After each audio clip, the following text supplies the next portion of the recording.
The 2021 BMW M4 and the Audi RS5 Coupe are two awesome cars, but which one's the best? Now, both have six-cylinder turbocharged coupes with back seats, and they're both very desirable. But it's hard to choose between the M4 and the RS5 exclusively, especially on paper. And a lot of YouTubers have been looking at this and came to the conclusion it was about this. But I have my own conclusion about the RS5 versus the BMW M3 or the M4, which can you say, or the RS5 Coupe. Now, first of all, a lot of people don't like the front end of the Beamer, and a lot of people call it bucktooth. I, for one, I like the front end. It's a signature, and boy, does it has that that presence about it. If you see it in your mirror, you know to get out of the way. When you see the BMW front end, it's like, get out the way. There's no introduction needed.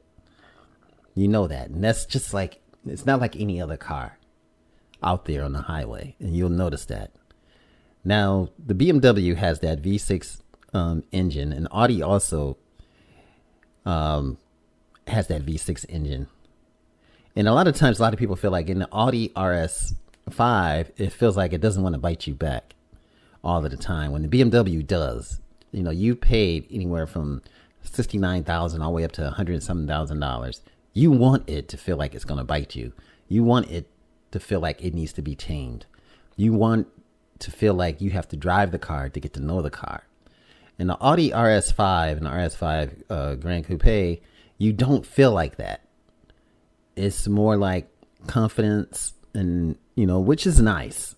But when you get to the point of sportiness and you're spending $100,000, you want the car to feel like it has to be tamed. Now, the sports seats, and then we can look at those real quick. And the back end too. Before we even get to the sports seats, let's look at the back end of the Beamer.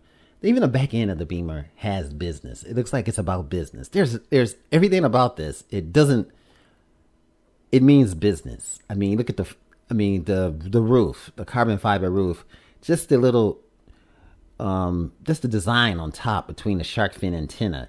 And then you have this space down here. Everything means business, and it is designed exquisitely well. And that's what makes this stand out, even from the exhaust pipes. There's 4 exhaust pipes. It's about the business here. You know, you driving a Beamer, and there's no introduction here. If you see this from the back end, you know one thing. Unless you got a Challenger Hellcat or something like that, you're not going to be able to keep up with this. There's no fighting in this. And if you do have a Hellcat or something like that, you're going to be like, man, this dude's going to give me the run for my money. He's going to make me feel like, you know, he's going to make me feel good about my purchase. This is what BMW says. From the side profile to this design right here, as you can see, and the size of the wheels, and just the design here too as well. The Beamer does it. Now on the road, the all-new M4 is described as full of racy, while the RS5 is a balanced compromise between comfort and raciness. In the Audi case, you have a lot of performance, but you feel 100% in control all the time. It's somehow, a lot of people may think that feels better. If you want to drive, like my wife would say, if you want to drive like an old man, that feels good. It feels better. Now, the sharp handling and a tail-happy BMW is what you want when you spend that kind of money. You want it to feel like tail-happy, but the BMW is also controlled, but there's something about it. It can do more. In an Audi, that confidence, what that basically means, you don't know if it can do more, but you know you're not going to crash and burn. In the BMW, you're going to feel like you can crash and burn, but the BMW has nannies. I mean, what I mean, electrical balancing systems that keep you from crashing and burning. The 3.0 liter engine feels nice. Straight 6 is louder, has that pleasant exhaust sound. And this is what you pay for when you spend 70 up to 100 some $1,000. The Audi, not so much. You don't feel that way. And in the BMW, a lot of people complain about the seats. And if you don't like those sporty seats, you can always get the base model seats, which you see here, which also has the extension for the legs. So you can rest your legs. And it doesn't have that carbon fiber wedge in the middle. And a lot of people describe that as uncomfortable. And a lot of people be complaining about it. They don't like anything hard between their legs. But you can always get this one right here.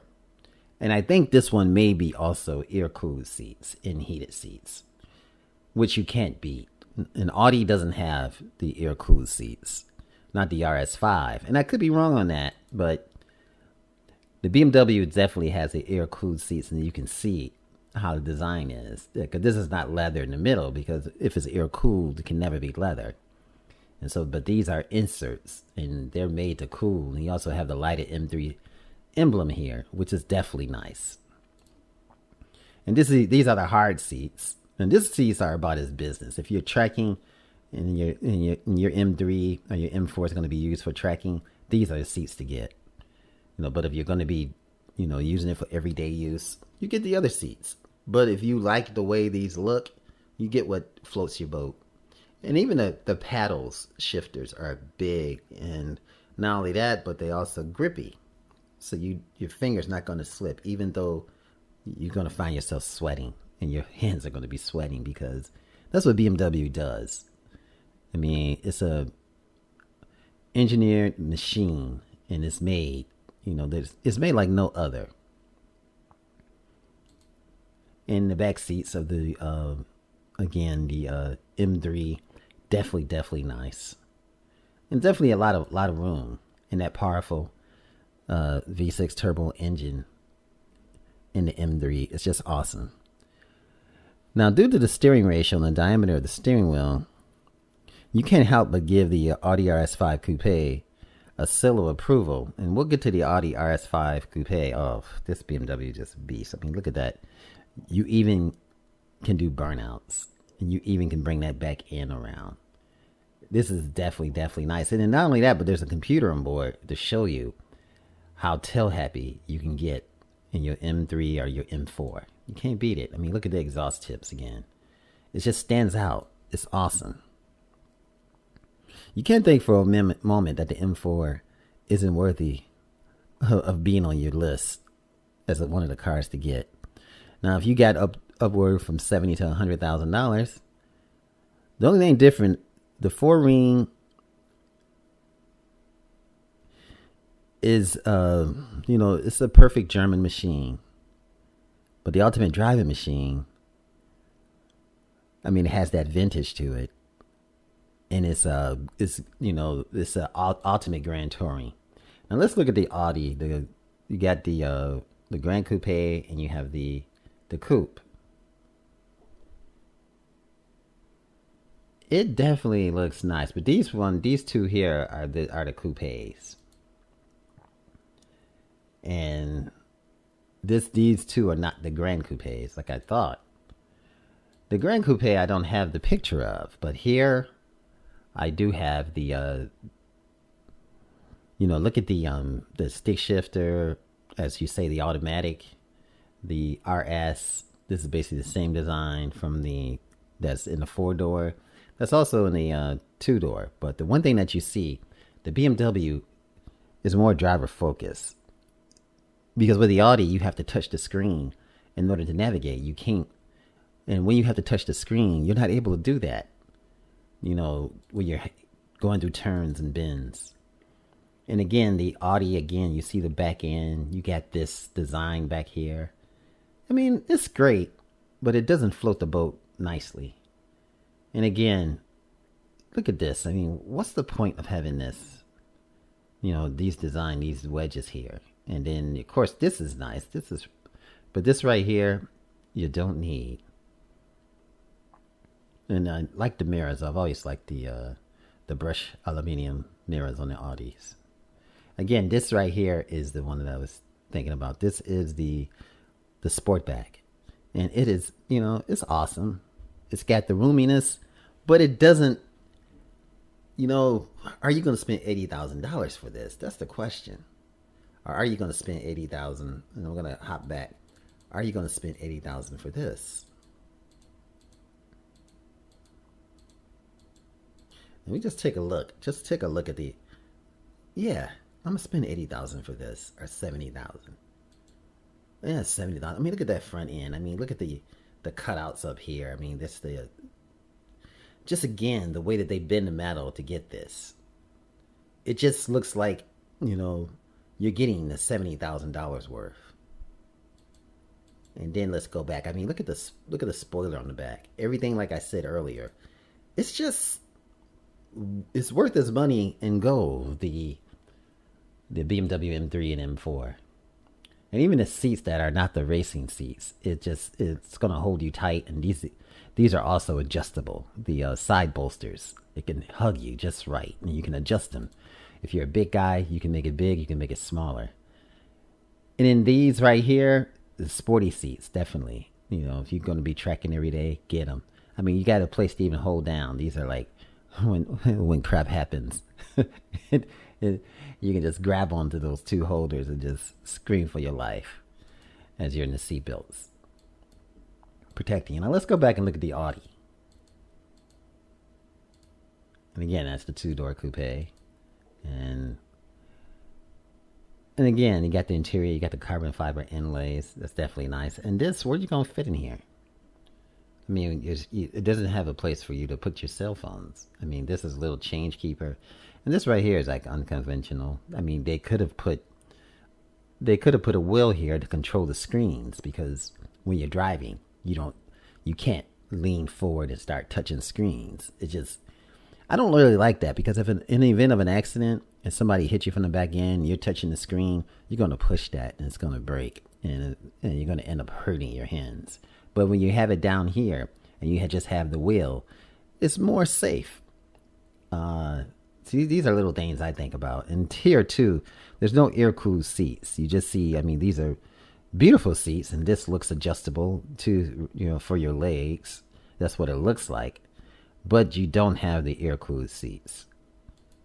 But definitely Audi is known for their interiors. And the back end is not screaming out to you. I mean, you look at the back end here, it just doesn't cook the boat. It doesn't rock my boat. And it looks super conservative, even from the hood. I mean, there's not like, to get the bends that the M3 has, it's going to take a lot more work and a lot more money to bend that metal to give it that presence of the M3. This doesn't have that presence, the RS5. But the interior and the steering wheel and everything else is on point. But the navigation, you have to touch it. That's not on point. That doesn't, that's just something you have to think about. And again, it's front end. I mean, everything else is, this is nice headlights, but this is pointless right here. And I guess this is directing the airflow to cool off the, to go around to cool off the brakes and make its way back through here. But everything else, I'm not sure this is what this is for here too. I think this right here might be pointless. I'm not sure, but this is supposed to, it may not be, it may be, I think hopefully it serves a purpose. I never raised the hood of the RS5 to look to see if this is pointless or not, but it shouldn't be. I think it's the design that comes from the Audi R8. And again, the back end, it definitely got a strong presence, but it doesn't rock the boat as the M3 does. This is Automotive Reviews. If I had a choice to pick between the two, of course, I'm going to pick the M3. Do I think the RS5 is nice? It's definitely nice. Is it worth $70,000 as much as the BMW M3? I think not. Because it just looks too conservative. It doesn't have that wow factor like the BMW M3. This is Automotive Reviews. Thanks for watching. Remember, like, share, and subscribe. And again, the winner is the tail happy, awesome driving BMW M3 and M4. Thanks for watching. Remember, like, share, and subscribe. Hi, this is Bruce from AO Automotive Reviews. encouraging you to subscribe, to like, and to continue watching these videos. Thanks for watching, and I look forward to putting out a lot more great content. Thanks for watching and subscribing. Much love. Peace out.